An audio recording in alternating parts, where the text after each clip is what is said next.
I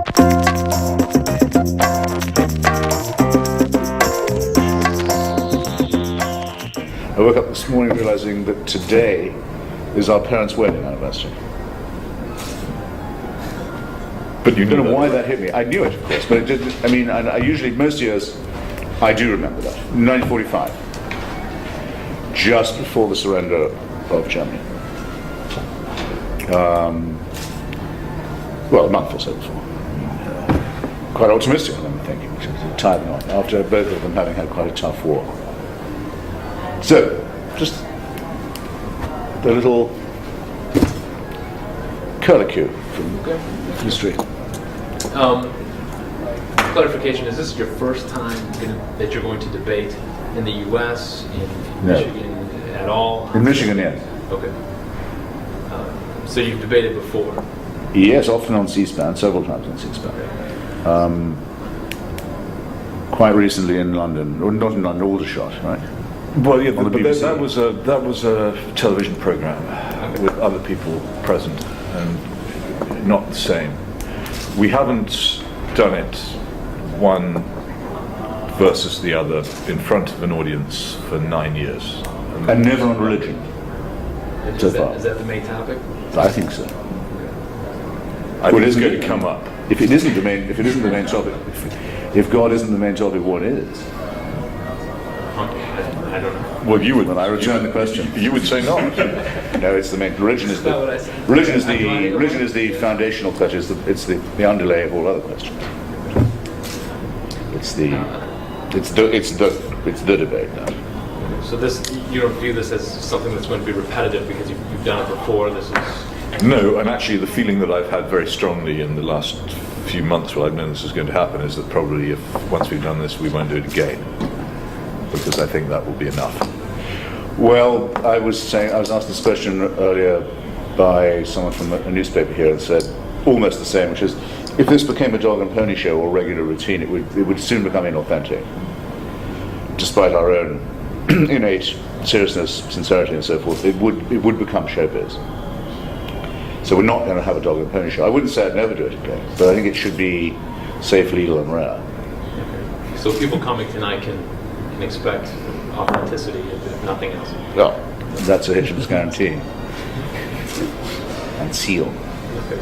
You guys are brothers. Where did you part? You guys have different views on things. At what point, is there a point you can go look back and pinpoint this is where we started to differ, or is it just a different thought process?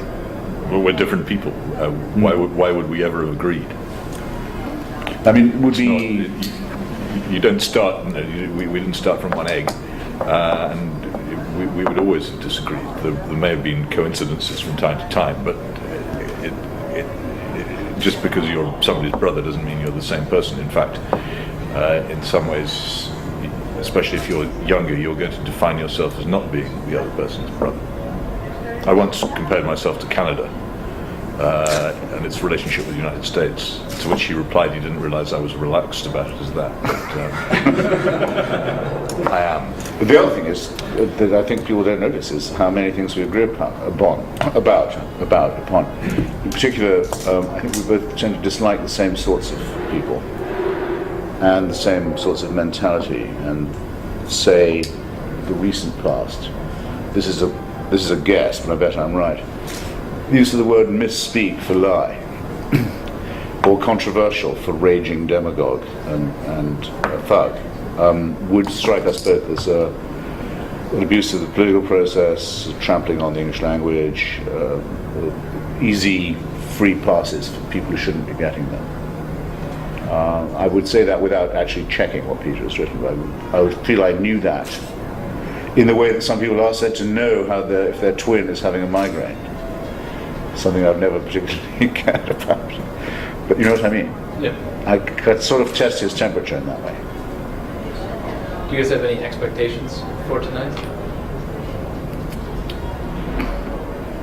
No, it'd be wrong to compose the music of the future. no, I think that it would be dangerous to try and script it in your mind ahead too much. I would much prefer it to be, I'm trying not to say spontaneous, Precisely. Another very dread word. To see, spontaneous demonstration means rehearsed to mean anything over prepared or affected. The expectation of fratricide, I think, on the part of anyone who has it, will be disappointed. It isn't really. I mean, it's not at all unusual, as Peter was saying, that brothers would be of the same mind or opinion. If we didn't live so much of our lives in print or on the air, people wouldn't notice. There must be many people who have brothers they don't that often see or that much agree with. The Rodham brothers, on the other hand, seem to be absolutely like two peas in a pod. So much so that their sister never gets asked about them. The brothers to whom she can't say no. Hideous Rodham boys. Just for associating. That's fine. Seems to me there's more pressure on you in this press conference. Yeah, I know. I was kind of. Would you like us to just answer some things you haven't asked, or You can. Free association's fine. That I works. have questions to ask you as well. Oh, Okay. please. We'll pull up the chair. Yeah. My name's Jeremy Bean, and Beer. Bean. It's Irish. Yes, it is. Yes. Is it spelled like that? Well, it's Anglicanized over here, so it would be the whole Brendan Ban. Yes, Dominic. Yep. So that's And the Brian, history. yes, So right. I do a podcast called Reasonable Doubts. It's a skeptical podcast. It's aimed at counter-apologetics, and but we try to bring in a lot of dialogue too. One of the things we've been focusing on a lot, and I wanted to ask your impression, because both being from Great Britain, there's been news about Muslim no-go areas, these ghettos, supposedly, where people are becoming more and more isolated culturally and whatnot, and all the issues that relate to free speech. And I was wondering if I could get your comments in regards to what's going on in Europe over free speech laws and hate speech laws that are trying to curtail criticisms of religious faith and expression. Oh yeah, but you want to go? He lives in Europe. Yes, there's a lot of, for instance, recently in England, laws were introduced for, I think, religiously aggravated crimes. I'm trying to remember the exact phrase. The idea being that a crime committed would be worse because it was motivated through faith hate. Which is a fundamental departure from the principle of English law, which is that the action is what is being punished. Right.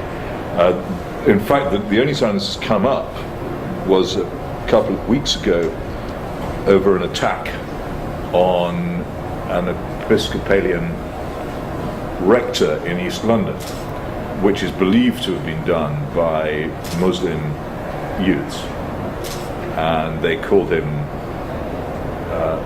a rude word attached to the word priest. I know of another incident which took place in northern England a few years ago, where a girl guide leader was attacked on her way into a church by apparently Muslim youths throwing quite large stones at her and shouting "Christian bitch." These things do happen. No-go areas is, I think, something of an exaggeration. There are, particularly in parts of northern England and in London, solitudes. So you have people living side by side who have nothing whatever to do with each other. In Bradford in particular, large numbers of people whose families originate from Pakistan and who are Muslim live in the same city as it's the people whose families have lived there for centuries. And they don't really, they'll speak to each other on a bus or in a shop or in a place of business, but they would never go into each other's homes or have any other kind of commerce. that has definitely happened, and there are Muslim areas in which large, elaborate mosques have sprung up, usually on high ground, to demonstrate a position of supremacy, and where the churches are more or less empty. And in terms of what you can say about it, there is obviously a great limit partly because of the fact that Muslims, though not entirely, but most Muslims in Britain are Asians, and therefore the issue of racial bigotry comes in at the same time, and people feel very restrained about what they can say for fear of being accused of racial bigotry when what they're actually addressing is something different. In the rest of continental Europe, particularly in the Netherlands and in Belgium, but also in parts of France, particularly Strasbourg, northern Italy, and large parts of Germany where there's a very big Turkish population, there is a large and growing Muslim population which is making a greater and greater impact on the way in which people live, and penetrating the sky with more and more minarets. And it's, in my view, if people are worried about the Islamization of Western civilization, this seems to me to be a much more serious part of it than the frankly pumped up and overplayed wild panic talk about terrorism which we get all the time from our governments. Oh yeah, my concern is over the right to criticize religion and not to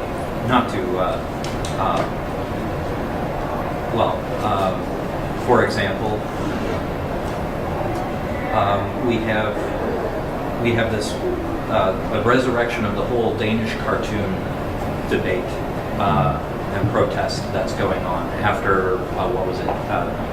Intelligence indicated that these cartoons that there was an assassination plot on one of these cartoons, and so they republished them. These debates are brewing up, and I often see hostility towards the people who are writing the cartoons and publishing in solidarity. No, I can help you out there.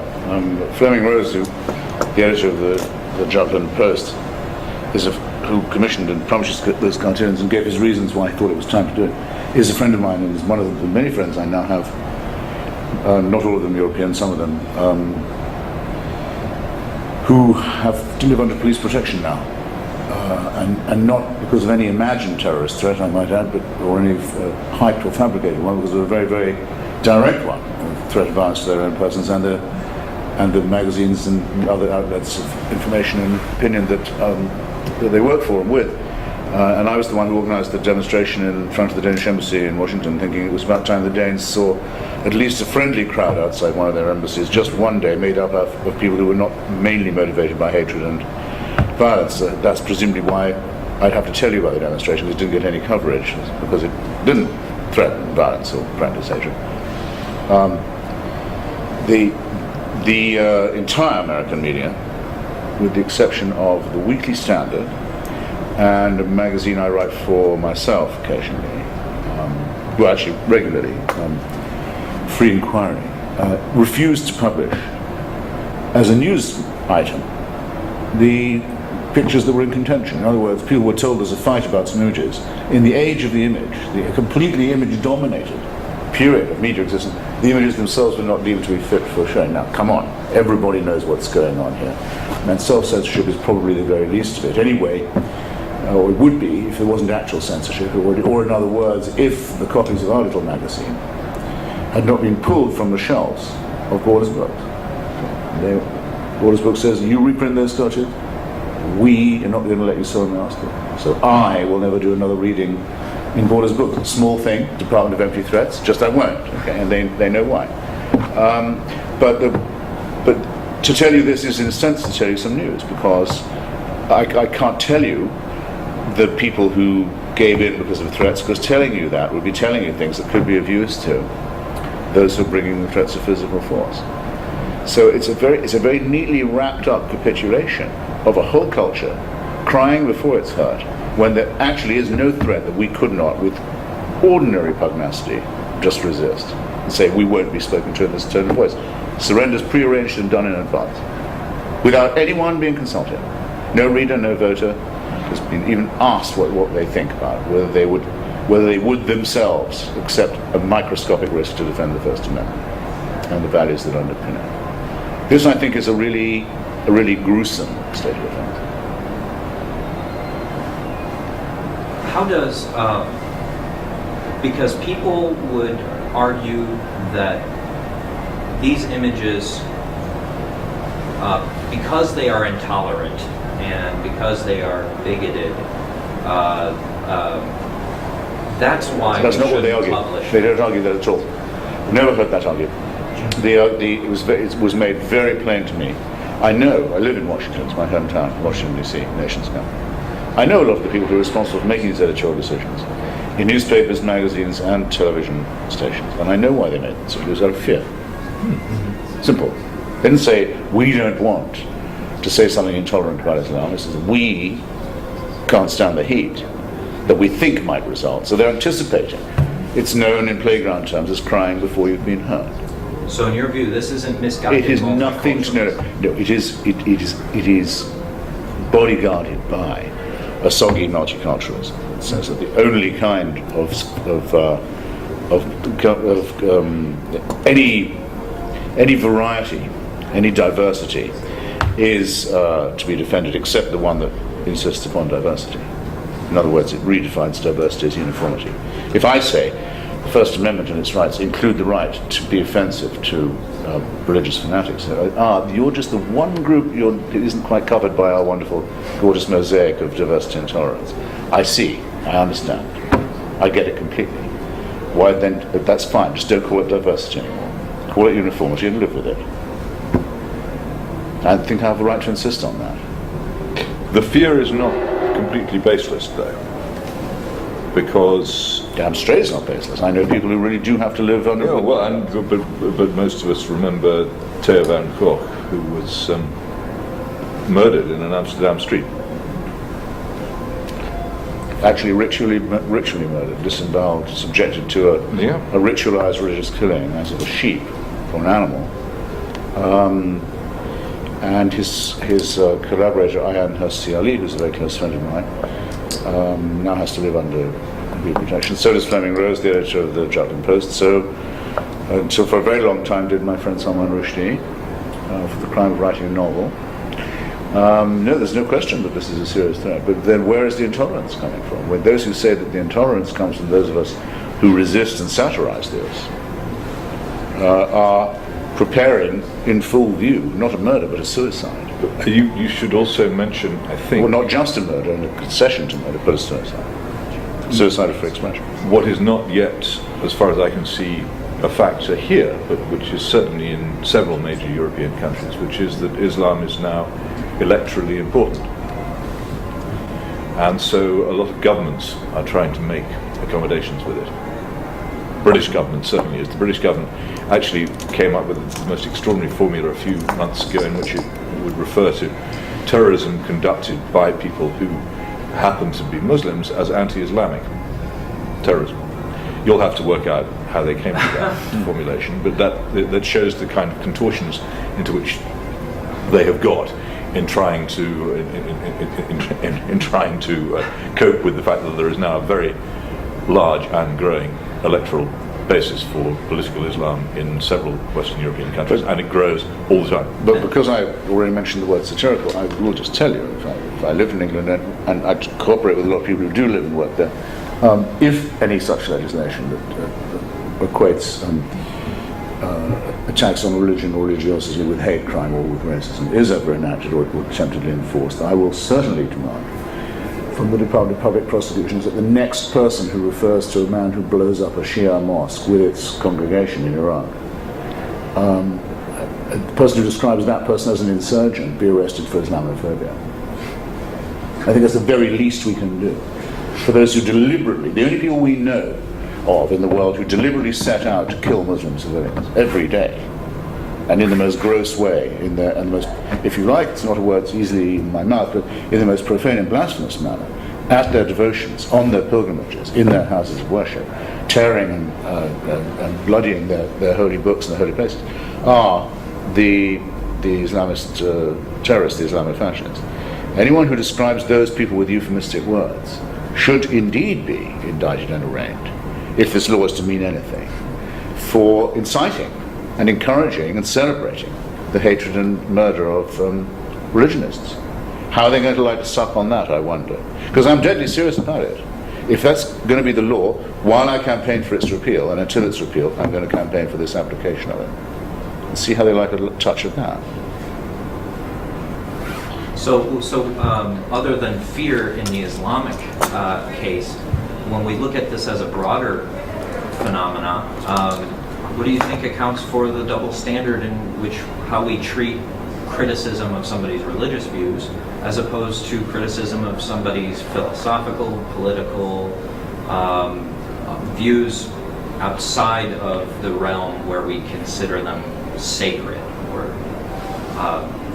I'm just looking for a way to draw this into the I still broader think it's the fear of being accused of racial bigotry, Okay. which is the ultimate thought crime. If you commit that, then you're obviously flung out of the comity of civilized people. So that's the end, and people are very scared of that. And given the simple truth that large numbers of Muslims in Western countries do come from Asia, it's a very easy accusation to have made against you, and it's one people do fear. It's a very easy one to defuse, though, that, I think. And incidentally, I don't think racism is a thought crime. The preaching of racial hatred is offence if it's not a crime. Well, hang on. That's not- Should it be a criminal offence? That's No, I'm but not I mean, sure. no, I didn't say it should be a criminal offence. I mean, I always Is thought offence, that the race relations laws in It's not what people are thinking. in Britain in the 60s were actually justified because they ended the posting of notices in boarding houses saying no blacks and a number of other rather disgraceful things. So I'm ambiguous about that, but it is. In terms of how we order our society, is something you cannot do, and it's something you can't think. The fact that whether that doesn't to call something a thought crime doesn't necessarily dignify it as something which you ought to think. No, indeed, but it's an utterance question. And when I say it's an offence, I mean it's an offence. It's an offence to me, not an offence to the law. But it can have criminal implications with it. But generally, I think everything should be both thinkable and sayable. And that principle matters more to me than the feelings of anyone who might be hurt by any violation of it. But it should be noticed that again, I'm speaking about the country I know best in Europe, my country of birth, the warnings of what was coming by way of Islamist intolerance, by the way of the importing into Great Britain of communities from the extremely backward and feudal and underdeveloped parts of North Africa and Pakistan. People who were arranged marriages to cousins down the generations, and the terrible consequences such as deformed births that come from our second nature. People like Nadim Aslam, for example, who's written this wonderful book about the Yorkshire Muslim community called Maps for Lost Lovers, or Hanif Qureshi, who wrote My Son the Extremist, no, My Son the Terrorist, My Son the Fanatic, Hanif Qureshi. Monica Ali, the author of Brick Lane, Salman Rushdie, most famously. All of these people were telling liberal Westerners, we come from these Muslim populations. We know what they're like. Don't you let them get away with this. And don't you let them guilt trip you into saying the criticism of this is racism. Don't let that happen to you. All these people are friends of mine. I'm very proud to count them as such. Very important. But all of them, of course, are free from any religiosity of their own, Islamic or any other kind. Regard the emancipation of people from religion as the main emancipation that human mind, human society can hope to experience, which is my own view. So there. Anyway, in this country, it's nothing to do with them. I think the reason why I say Lawrence Wright wasn't criticized, Jeremiah Wright wasn't criticized till recently. Al Sharpton can be called in the New York Times, he's always called the civil rights activist. How did he get that to be called that? What has he ever done to get himself called that? Al Sharpton, has he ever done anything for civil rights anyone knows about? Active, yes. Active in pinching himself every morning, I'm going to get away with it again by this time tonight. 4 people will have had me on TV and sent me a limo and called me Rev. He can't believe his luck. All he proves is in this country, anyone who put the word reverend in front of their name can get away with that. But that's not just a problem of people being reluctant to criticize racism. It is, unfortunately, a criticism of a great man who was murdered 40 years ago, Sweden, because the decision by almost every white person in America to conclude that what the colored folks like is a bit of shout and holler from the pulpit. They like a good preacher when they're talking about political and social and other kinds of freedom. It has been a hugely retrogressive thing. It's meant that the great black socialists and secularists like Philip Randolph and Bayard Rustin, the people who actually organized the March on Washington and did the spade work to get it done, and the groundwork, and got the United Automobile Workers to co-sponsor a great contribution from Michigan, incidentally, are written out of the record completely. It's all preacher now. Preacher men. So anyone who can call themselves that, who can pose as a religious figure, whether it's Farrakhan or Sharpton or Jackson, these frauds and crooks and big mouths and bigots themselves, for the most part, gets a free pass from white society. So it is partly true what Peter says, that it's because of race guilt tripping, but it's also because of a totally exaggerated deference to men of the cloth that's also allowed frauds and crooks like Pat Robertson and Jerry Falwell and John Hagee, and now the wonderfully named Ron Parsley. Is it Ron or Roger Parsley? Rod Parsley, a Woodhousian, new McCain evangelical demagogue in the Midwest, to flourish. Whereas people trying similar sorts of bigotry and demagogy without the prefix reverend wouldn't have a prayer, quite rightly. Or I mean to say, a chance. Wouldn't be given the opportunity. Would be right, lying to children for a living is a pretty contemptible way, I think, to go through life. And these guys do it all the time, and they get called reverend into the bargain. Woof. And if they were only lying to the children, when they rape and torture the children, they're only accused of abusing them. What would anyone be called who did that who wasn't in holy orders? Be called a rapist or a torturer. Now it's an abuser. Or an organization. This is a free pass given to the clerisy.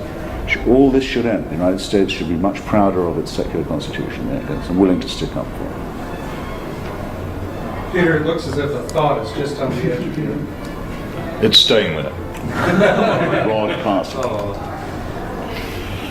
Can I ask you all to replicate that wonderful discussion a little bit about whether Britain had to fight World War II the way it did when it came into the war and that sort of thing? That was fascinating. I don't think Americans know this thesis. Well, just to give you, do you want to give them the backstory? Well, only that there are two books. Yeah. One just published, one about to be published, Human Smoke by Yes. Nicholson Baker. and Churchill, Hitler and the Unnecessary War, which Pat Buchanan will be publishing in May. And it was by coincidence we found that he was reading one and I'm reading the other, and they both have the same theme to some extent, which is that ultimately it is because of the failure of the Iraq War, which was sold as a good war and an idealistic war, using the Second World War in many ways as the template. Thank you. That's okay. The template for it, because the Iraq War has ended. If it has ended as it has, people then go back and re-examine the template, and they find that it wasn't quite as it appeared to be, and it isn't. I think that the more you examine the Second World War, which most of us ingested as myth, the more you discover what actually happened, the more disturbing it is. Though I think it could be said that Mr. Baker's been a pacifist for a very long time. His last appearance before, well, I won't say the cameras, but in the media was a fictionalized fantasy about the assassination of President Bush as a woman, if you remember. Now, Pat Buchanan has long been a member of the Charles Lindbergh School of Politics, along with Gore Vidal, and actually quite a surprisingly large number of people whose backgrounds in America were with the America First movement. And what that means, in a sense, being officially dubious, no, not officially, dubious of the official explanation, justification of the war, that it was a response to fascist aggression, and therefore both just and necessary, and if you like, inescapable. But there have been revisionist books about this in Britain for some time. John Cholmondeley wrote a big, who was amazingly professor of history at Fulton, Missouri, where the Iron Curtain speech is going, an Englishman. Long account, basically saying that the war could have been averted, or at least postponed, in some of its more grave and fell effects, softened, if it wasn't for the great gusto and enthusiasm for war displayed by Mr. Churchill, whose political career depended upon belligerence, as it had always done. I think these things have to be sayable and thinkable. And the idea that we were discussing earlier, that Hitler needed war, he needed a nihilistic response. Yes. Sorry, yes, there is another. Baker's given his book the extreme. Actually, Buchanan's choice of words is very cool, but it amounts to a very provocative title for a book. But the Nicholson title, Human Smoke, is. I haven't got to the stage yet where I know what he means by it. There is obviously an allusion in the book that I'm going to come to that will say why he's given this title, but obviously you can tell what people are going to think. They're going to think about the final solution, which is what most people regard as the justification, if only ex post facto, for the war. And the difficulty with that touching belief is that it's quite probable that without the cover of war, there wouldn't have been a final solution. Without the night and fog and chaos of war, it would not have been possible to embark upon the mass deportations to the east and the massacres by whichever means they were conducted that undoubtedly occurred there. So, that being the case, and with our knowledge, some of it was available at the time, that Hitler probably didn't have very many years to live. He's mentally and physically in a very advanced state of decomposition by 1940. That any time spent running out his clock and wasting his time and keeping him in balk, or in, what is the word? Well, in neutral, if you like, would have been time well spent. And there were forces in Germany who would in the end have seen sense about that. It's not a position one can easily or lightly dismiss. But it takes the axe to the root of the great post-war myth of our Anglo-American civilization, which was that jointly we did something grand, noble, necessary, heroic. And as it's referred to in popular culture here, the good war. Yes, indeed. Yeah. Studs Terkel even, that's unironically called, though Studs Terkel, I'm sure at the time, would have been for the Hitler-Stalin Pact. In fact, I'm pretty sure I remember him being there. I think the Baker position is less interesting than the Buchanan one, because pacifism leads you to. I gather there is a statement in the book in which he describes the French capitulation in 1940 as a civilized. Yes, he does. Yeah. And given what followed from that capitulation, directly and predictably, I don't think that's actually a possible description. Once the war had begun, then I think it had to be fought, and certainly wasn't civilized to capitulate to people who everybody knew and had known since very early in 1933 were barbarians. This wasn't the Kaiser, this was something else. No, it is indeed. I've just got. That's where I was at lunchtime today. I was reading this passage of praise for Philippe Pétain. Though he so far, Mr. Baker, has left out the Hitler-Stalin Pact. He's included Guernica and Kristallnacht, but he's not included a lot of other big grim stuff. But I suppose he's going to have to deal with Vichy now, what France made of itself. And the question is really for him whether pacifism does involve a certain kind of degradation, a sense of loss of pride. Nor do I think he included some advice which I believe Gandhi at one stage gave to the Jews of Germany, which was to commit mass suicide in protest at the way they were being treated. Masada. Well, now Jonathan Schell tells me that that's not true. I'd like to see the. But there are some remarks that he makes that are quoted by Nicholson. There's some Gandhian piffle babble that is quoted by Nicholson that comes quite close to saying that. Comes close to advocating immolation as a means of appealing to the German conscience, or I better say the Nazi conscience. to make it clear how absurd I think it is. But Jonathan Shell is a very honest guy, and I mean he's by far the most expert and scrupulous punctilious pacifist known to me. So, he was writing a book about Gandhianism in that class. Tells me that story is legend. I do think some of what Baker quotes Gandhi as saying in his own newspaper, signed articles, comes perilously close to that.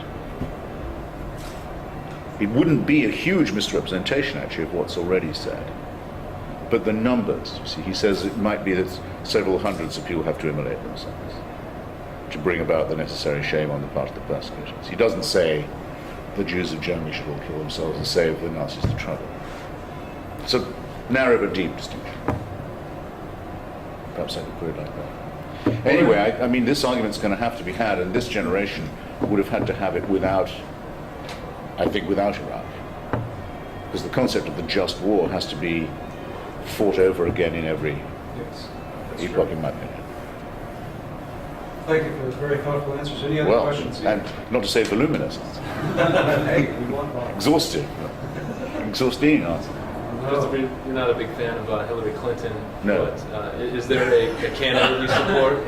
No, I'm really not. And I took as much happy as disgusted and enraged by the terrible narcissism over Bosnia and what it conceals, which is her own role in making that such a big disaster and such a nightmare in the first place.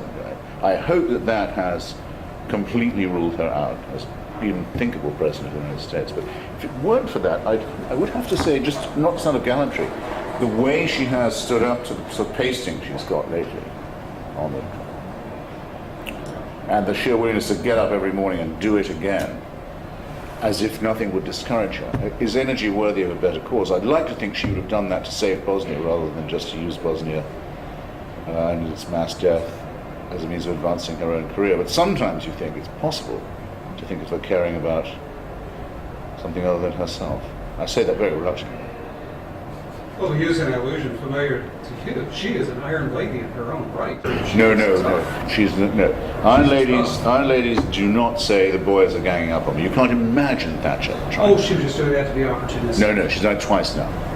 And also, Thatcher did weep publicly at the memorial service for those who fell in the recovery of the Falkland Islands, but I don't think she ever welled up in any other way. Oh, she did when she was expelled from government. Oh, perhaps she did that, yes. She did. Well, I saw Well, you would. I was there in Paris. Tear was photographed. Maybe brushing away a fractional one. No, it was when she was actually in the car on the way out of Downing Street. The tear was brilliantly photographed. It was there. Right. Unwiped. That was the night it was all over. That was it, yeah. The night when she was first voted out, when she was in she didn't believe that. I She was still there thought- on the steps. She still said, thought- "I'll fight still on." thought she'd make it. With the British in the Faubourg Saint-Honoré. And I also met, in my time, I met Benazir Bhutto several times.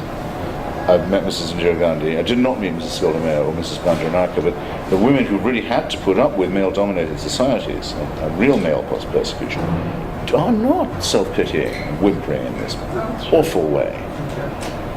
I think that if I was a female or a feminist, either, that I think would get me down a lot. You either are as tough as, or you are not. Or as humorous and ironic and determined as. Or you're not, or you aren't. Maybe the difference in our positions. Can't have that both I ways. think deep down she is tough, and this is all handling. This is show your warm side. I think it's calculated. I think she is tough inside. Well, she is when it comes to her own interests. Yeah, she is. She's relentless. Yes. When I saw her shed a tear for herself in New Hampshire, as did everybody else, what I'd like to know, what I said in my piece, is it conceivable that if it was pointed out to her, as it has been, that her telling Clinton, her husband, her disbarred, perjured, impeached, professional liar husband, to stay out of Bosnia in the first place probably cost 200,000 lives. Would that thought make her shed a tear? I'm willing to bet you everything I own that it would not. She could not, it's not conceivable for her to imagine her shedding a tear for another person. That is what I'm looking for. And I think I've found it. And what it means is she's a psycho. You like him? Peter, you have thoughts on No, I think we had an agreement in 1776 or around about then that we stayed out of this. no outsider's perspective? But We have enough problems of our own. Now, I gather she's joined a very extremely conservative religious group now to validate her faith claims, which are the latest incarnation.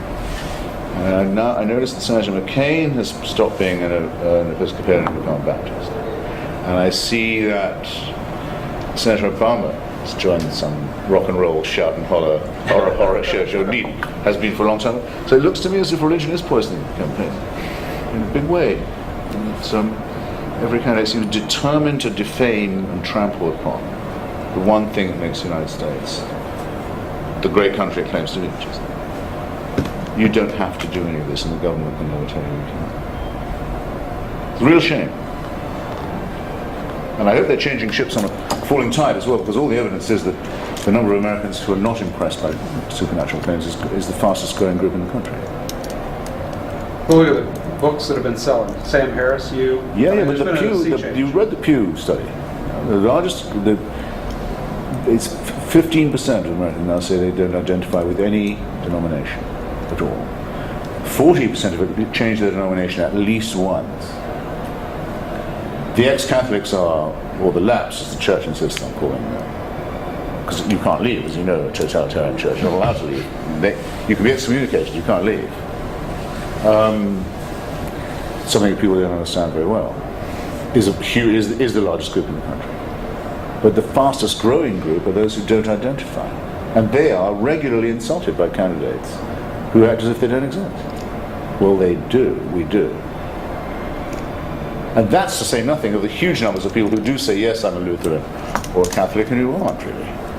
And who are riddled with doubts. And, the two speeches that are getting so much comment in this campaign, McCain's speech on his Mormonism down at the Bush Library, and the Obama speech in Philadelphia, where he's trying to transcend the racial issue, religion. So. Well, to say nothing of what got former great Michigander out of the race, yes. That was disgraceful. If you remember when the Carolina primary was in major contention, he didn't even go, I think, to the state. He stayed entirely in Nevada, where his campaign was run entirely by a Mormon sectarian machine, in order to eke out a narrow victory there, entirely based on a confessional turnout and donation, making himself the Mormon candidate. Yeah. A crackpot, racketeering sect. No one can look at the Book of Mormon or the history of Joseph Smith without realizing that they're seeing a plain fraud being evolved in the clear light of day, to roars of laughter from its originators. You don't want to be able to control your wife's it's destiny? enough to make a cat laugh. Whisper the Have you read word. Fawn Brody's book on Joseph Smith? No. Well, God damn. The local newspapers of upstate New York draw a perfectly good picture of a many times convicted, very, very charismatic fraud. So, Peter, are you saving all your piss and vinegar? Nothing more. I don't want to. Look, Nothing more. How many of you are here? Let's. Say it's our turn. Gosh, And we're supposed to do this and jump around and get our shorts. It's been a fantastic campaign from the secular point of view, because of what the crying lack of missing quality is becoming increasingly more. What we want is less faith-based pretense, less faith-based hypocrisy. Why do they insult us by thinking what we want to hear as professions of? We don't. We want competence and integrity. We don't want professions of supernatural allegiance. Can I ask you what you think? And that, by the way, is true. I should just say one more. That's true. People, I presume, who are honestly and sincerely religious. They do not want to hear their own faith exploited, Yeah. or cheapened in this Yeah, way. no, I think that's true. Let's keep this But last. let's hope it's a big miscalculation, this religious conversation. Yeah. I think it probably is. We got to scoot here pretty soon. The last question. I just wanted to ask what you think what role does the media play in that? In this aspect of it. Lazy, I think they tend to make the assumption that a person who's made a claim of faith has ticked a box that the electorate expects them to check. And I think that it's an unexamined assumption that could stand a lot more examination. And as I've told you, I think I'm very ashamed of the way the profession behaved over the Danish cartoon. It's happened again this week. Sam Harris was asked to do a piece on the revival of the Danish cartoon question by the Washington Post, and they're not going to print it, and they've more or less told him why. Because he uses this idea of religious violence in the same sentence as the word Islam. And they're not willing to run that risk. And they can't have expected he would avoid the question. And they can't very well ask him to forbid himself to speculate on it. So it's a combination of cowardice and consensus. Actually, Cowardice and Consensus would be the name of any book I wrote about any aspect of the American problem. Well, hopefully the high grosses you guys are getting with your books will change the media a little bit. No, they won't. No. They won't. Well, thank you very Yes, much. thank you for Well, please, por nada. What a great